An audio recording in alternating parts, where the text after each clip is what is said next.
Mari bergabung dengan Master Marine 1 juta video dunia maritim untuk mengenal dunia maritim. Jangan lupa subscribe karena subscribe itu gratis.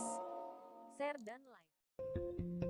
The marine engine turbocharger consists of mainly two parts, the blower side and the turbine side. The turbocharger consists of a single-stage impulse turbine connected to a centrifugal impeller on the other side through a shaft. Both the sides are provided with a casing which carries turbine and blower.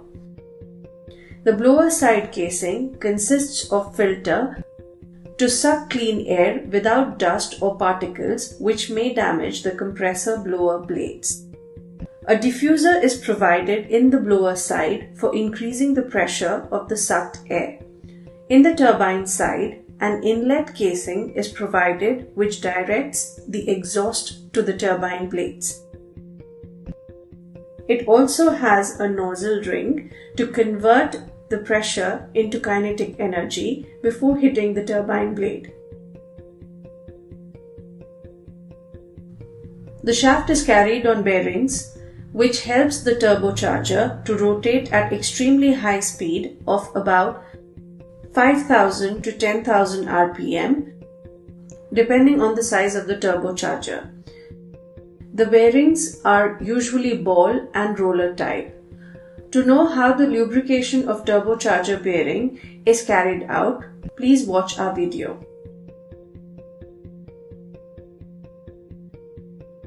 When the engine is started, it compresses and burns the fuel.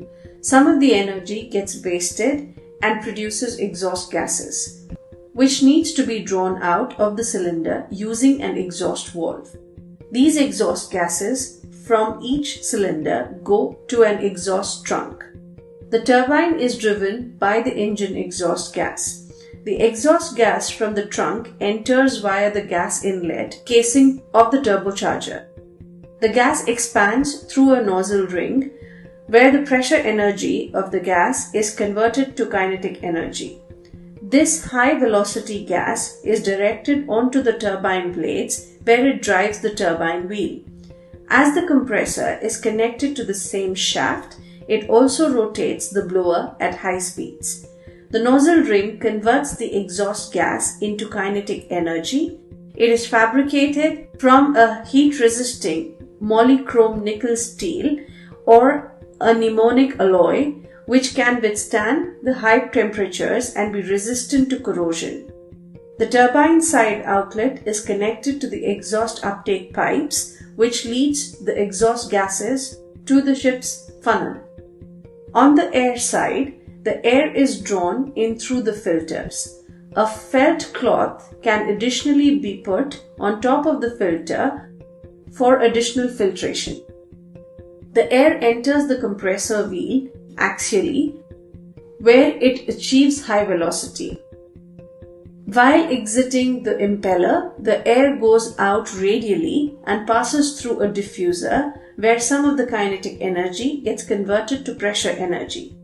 In the end, the air is then passed into the volute casing, where further energy conversion takes place. The outlet from the blower side is supplied to the air cooler arrangement on the ship's engine.